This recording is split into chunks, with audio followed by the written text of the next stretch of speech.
Assalamualaikum warahmatullahi wabarakatuh. Apa kabar semuanya? Hari ini kita akan melanjutkan pertemuan sembilan kita pada mata kuliah Human Capital Management dengan judul Sistem Karir. Adapun tujuan pembelajaran dari materi ini adalah mahasiswa mampu menjelaskan pengertian karir, kemudian mahasiswa mampu menjelaskan lingkup manajemen karir, ketiga, mahasiswa mampu menjelaskan perencanaan karir. Keempat, mahasiswa mampu menjelaskan faktor-faktor yang mempengaruhi pengembangan karir. Adapun definisi dari pengembangan karir yaitu karir merupakan rangkaian perilaku dan aktivitas yang berkaitan dengan pengalaman dan rangkaian pekerjaan selama masa kehidupan seseorang. Karir bukan hanya sekedar promosi jabatan, tetapi mencakup seluruh perkembangan pekerjaan individu sepanjang hidupnya. Nah, adapun perspektif tentang karir yaitu perspektif organisasi. Karir dipandang sebagai urutan posisi atau jabatan yang dipegang oleh seseorang di dalam organisasi. Fokusnya adalah jenjang struktural. Seperti apa? Seorang pegawai mulai dari staf administrasi, kemudian naik ke supervisor, kemudian ada peningkatan menjadi manajer, kemudian hingga menjadi direktur. Kedua adalah perspektif individu, yaitu karir dilihat sebagai urutan pengalaman kerja yang dialami seseorang selama hidupnya, baik di satu organisasi atau berbagai tempat kerja. Fokusnya adalah pengalaman dan pembelajaran pribadi. Seseorang pernah bekerja sebagai guru, lalu menjadi konsultan pendidikan, lalu menjadi dosen universitas, semuanya bagian dari karir. Ya, baik misalnya guru itu sekarang syaratnya hanya mungkin bisa S1, tapi ketika dia ingin meningkatkan karirnya, dia masuk ke S2, belajar S2, dapatkan pendidikan S2, kemudian dia mengajar di universitas. Kemudian ada perspektif modern. Apa ini perspektif modern? Yaitu karir tidak lagi dilihat hanya sebagai naik jabatan, tetapi sebagai perjalanan pembelajaran dan pengembangan diri secara terus-menerus. Fokusnya apa? Fokus pada kompetensi, nilai, dan makna kerja. Seseorang profesional yang terus mengikuti pelatihan, berpindah bidang atau bahkan bekerja freelance untuk mengembangkan diri dan keahliannya. Nah, konsep penting dalam karir yaitu pertama ada karir path. Apa ini karir path? Yaitu jalur karir, arah atau urutan posisi yang bisa ditempuh seseorang dalam organisasi. Biasanya menggambarkan tahapan pengembangan karir dari posisi awal hingga posisi puncak. Jalur karir di bidang keuangan seperti staf akuntansi, kemudian menjadi senior akuntan, kemudian menjadi manajer keuangan hingga CFO. Kemudian ada karir plateau atau dataran karir, yaitu kondisi ketika seseorang tidak lagi mengalami kemajuan karir baik karena keterbatasan kesempatan promosi, kurang motivasi, atau sudah menjadi puncak jabatan. Seseorang manajer yang sudah 10 tahun di posisi yang sama tanpa peluang promosi lebih lanjut. Kemudian ada namanya career anchor, yaitu jangka karir. Istilah dari Edgar Schein, yaitu apa? Nilai-nilai, motivasi, dan bakat utama yang menjadi dasar seseorang dalam membuat keputusan karir. Ini ada hal yang paling melekat dalam diri seseorang. Misalnya, seseorang memiliki karir anchor seperti security atau stability. Ia cenderung memilih pekerjaan tetap, perusahaan besar, bukan startup yang berisiko. Contoh lain apa? Career anchor autonomy. Orang ini lebih suka menjadi freelance ataupun menjadi seorang karyawan. Seperti itu. Oke, selanjutnya ada ruang lingkup manajemen karir.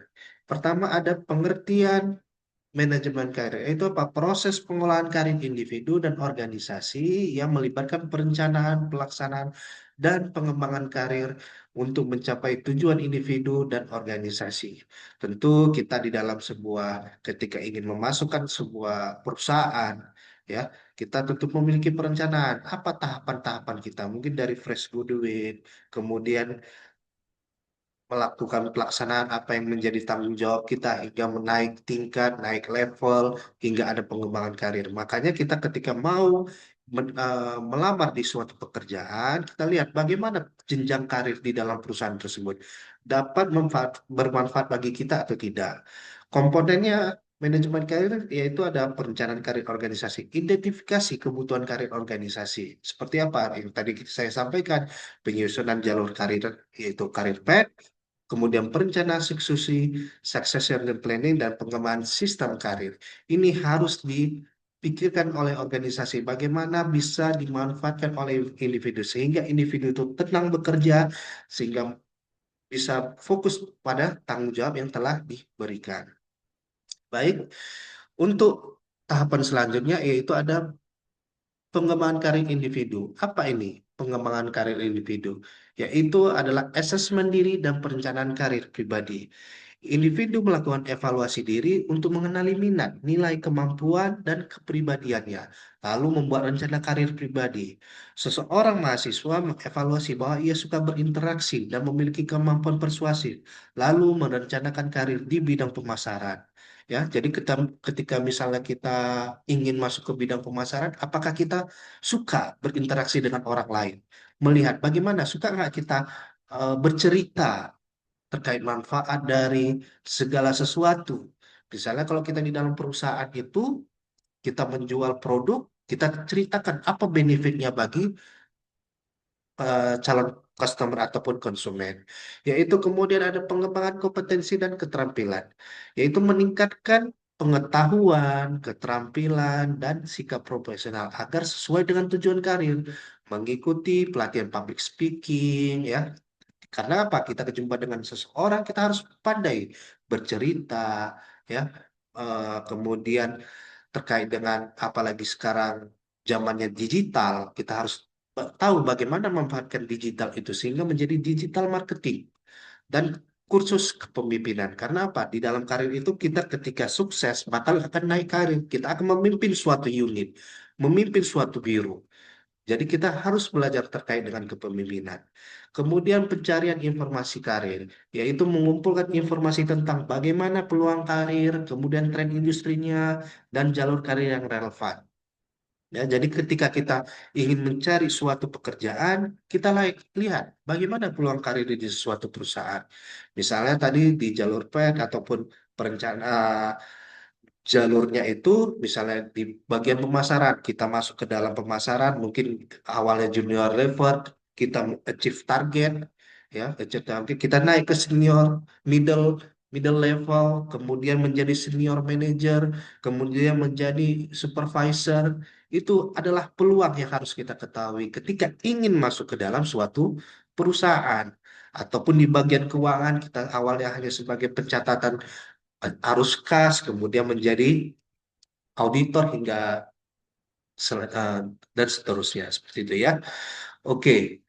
eh Kemudian implementasi rencana karir yaitu men- menerapkan rencana yang telah dibuat dengan melamar pekerjaan, membangun jaringan, dan terus mengevaluasi kemajuan ya, mengirim lamaran kerja. Sekarang ini adanya platform untuk melamar kerja atau LinkedIn ya, kemudian mencari peluang rotasi jabatan perusahaan, karena rotasi itu sangat penting. Ketika kita menguasai di bidang-bidang tertentu, tentu akan bermanfaat bagi kita sendiri seperti itu. Oke.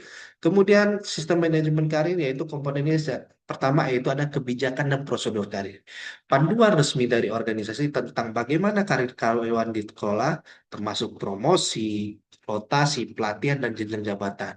Jadi, perusahaan harus memiliki panduan ini. Bagaimana mereka mempromosikan, apa syarat-syarat bagi karyawan untuk promosi, kemudian apakah rotasi ini bisa efektif, efisien ketika kita memindahkan si A ke unit lain. Kemudian memberikan pelatihan agar apa? Ilmu yang diserap itu selalu up to date ya sehingga bisa bermanfaat pada perusahaan. Kemudian jenjang jabatannya itu harus dibuat oleh organisasi. Perusahaan memiliki kebijakan bahwa promosi ke posisi manajer harus melalui program pelatihan kepemimpinan. Seperti yang saya sampaikan sebelumnya bahwa ketika kita sudah memiliki karir yang perencanaan karir kita harus belajar terkait dengan kepemimpinan ya bagaimana kita cara me- gaya kepemimpinan kita apakah dua jalur apakah kita otoriter itu harus kita atur agar apa agar bisa bermanfaat bagi individu ataupun unit kita. Seperti itu ya. Kemudian ada sistem informasi karir. Basis data atau sistem yang menyimpan dan menyediakan informasi tentang peluang karir, posisi yang tersedia, dan persyaratan kompetensi seperti portal internal HRD yang menampilkan lowongan internal, profil kompetensi jabatan, dan jalur karir yang bisa ditempuh. Itu harus kita buat di dalam sebuah organisasi. Sehingga kompetensi di dalam jabatan itu diketahui oleh masing-masing karyawan ya.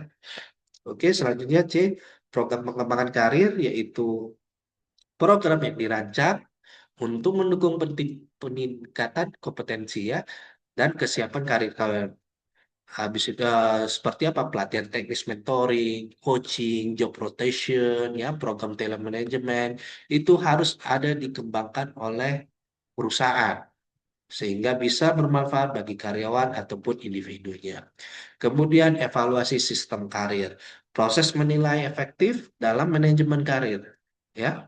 Nah, dalam membantu karyawan dan organisasi mencapai tujuannya. HRD melakukan biasanya survei kepuasan karir karyawan, mengevaluasi berapa banyak karyawan yang berhasil dipromosikan. Jadi tugasnya HRD itu menanyakan apakah selama ini jenjang karirnya itu stuck atau tidak. Organisasi memberikan sistem yang adil terkait dengan program karir yang diberikan. Oke, baik. Nah, perencanaan karir.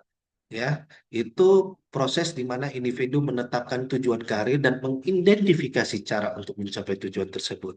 Langkah-langkahnya seperti yang tadi saya sampaikan. Pertama, assessment diri, identifikasi minat, nilai, bakat, dan keterampilan kita. Makanya di dalam tahapan pertama, kita selama proses di kuliah itu harus tahu kita minatnya kemana. Ya, bakat kita apa, keterampilan kita apa, sehingga kita tidak salah nanti untuk melamar pekerjaan. Jangan kita hanya menjadi yes man aja, ya. Yang penting bekerja, tapi tidak sesuai dengan keterampilan kita. Itu akan menjadi bumerang bagi kita ketika bekerja nanti. Kemudian analisis kekuatan kita apa dan kelemahan kita apa. Nah, ketika kita tahu kelemahan kita, kita bisa belajar untuk apa? Memperkuat diri sehingga menjadi suatu kekuatan kita untuk ketika mendapatkan halangan-halangan atau hambatan di proses pekerjaan ya. Kemudian penilaian preferensi karir ya. Oke, kemudian eksplorasi peluang karir, penelitian berbagai pilihan karir, kemudian analisis tren pasar kerja, kemudian identifikasi persyaratan pendidikan dan pelatihan. Tren pasar kerja ini juga kita lihat bagaimana pasar kerja sekarang di industri tersebut. Apakah menjanjikan atau tidak? Sehingga apa? Ketika kita masuk, kita tidak salah jalan, ya. Apalagi sekarang musim misalnya contoh digital, kita cari yang bagaimana perusahaan yang mungkin yang fokus ataupun sudah terdigitalisasi, sehingga kita bisa ikut dalam tren tersebut. Ya, oke, next. Kemudian ada namanya perencanaan karir, yaitu penetapan tujuan karir, menetapkan tujuan jangka panjang dan pendek, kemudian membuat tujuan yang smart, spesifik, measurable, achievable, relevan, dan time bound. Kemudian ada pengembangan rencana aksi seperti identifikasi langkah-langkah yang diperlukan, kemudian penetapan timeline kapan kita akan bisa meningkatkan karir kita ya. Kemudian bagaimana penyusunan strategi implementasinya. Baik, kemudian implementasi dan evaluasi. Kita laksanakan rencana karir yang sudah kita buat di awal. Kemudian bagaimana monitoring, apakah sudah sesuai dengan rencana yang kita telah tetapkan di awal. Kemudian rencana sesuai dengan kebutuhan, apa aja yang diperlukan untuk mendukung rencana yang telah kita tetapkan di awal. Baik, faktor-faktor yang mempengaruhi pengembangan karir yaitu pertama ada faktor individu ya, pendidikan dan keterampilan, seperti kualifikasi pendidikan dan kompetensi yang dimiliki. Kemudian ada pengalaman kerja, rekam jejak, dan prestasi kerja. Kemudian jaringan profesional seperti koneksi dan relasi dalam dunia kerja. Itu hal yang diperlukan di dalam suatu pekerjaan. Kemudian ada motivasi dan ambisi seperti dorongan internal untuk berkembang. Ketika kita tidak memiliki dorongan internal, kita akan sulit untuk berkembang di dalam suatu perusahaan. Kemudian kesehatan dan energi seperti kondisi fisik dan mental. Kemudian untuk di faktor organisasi ada kebijakan karir, ya, sistem promosi dan pengembangan karir dalam organisasi, kemudian ada budaya organisasi seperti nilai dan norma yang dianut, kemudian ketersediaan peluang seperti lowongan dan kesempatan pengembangan, kemudian program pelatihan, ada kesempatan untuk pengembangan kompetensi, serta dukungan manajemen, peran atasan dalam pengembangan bawahan.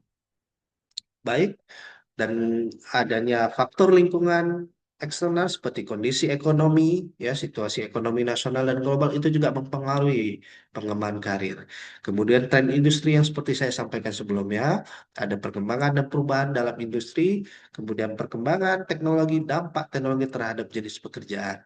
Kemudian ada regulasi pemerintah, kebijakan ketenagakerjaan dan pendidikan, dan tuntutan pasar seperti perubahan kebutuhan tenaga kerja.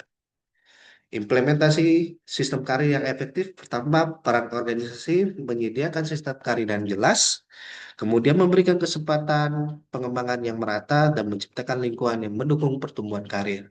Peran individu bertanggung jawab atas pengembangan karir sendiri, proaktif dalam mencari peluang pengembangan, kemudian terus belajar dan beradaptasi dengan perubahan. Dan terakhir ada peran manajemen, yaitu memberikan coaching dan mentoring, menyediakan umpan balik yang konstruktif dan mendukung pengembangan bawahan.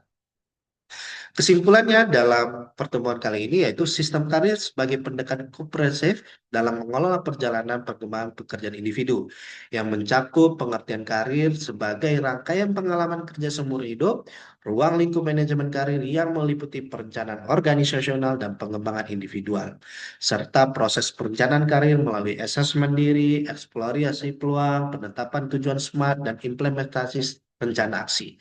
Pengembangan karir dipengaruhi oleh faktor individu, yaitu seperti pendidikan, pengalaman, dan motivasi. Kemudian ada faktor organisasional seperti kebijakan karir, budaya, peluang pelatihan, dan faktor eksternal seperti kondisi ekonomi, tren industri, dan teknologi. Di mana keberhasilannya bergantung pada sinergi atas tanggung jawab individu dalam mengembangkan kompetensi, peran organisasi dalam menyediakan sistem transparan, serta dukungan manajer melalui coaching dan umpan balik konstruktif. Demikianlah pertemuan kita hari ini, dan berikut adalah tugas dan sebagai pertanyaan refleksi bentuk pemahaman saudara terhadap materi ini. Terima kasih. Assalamualaikum warahmatullahi wabarakatuh.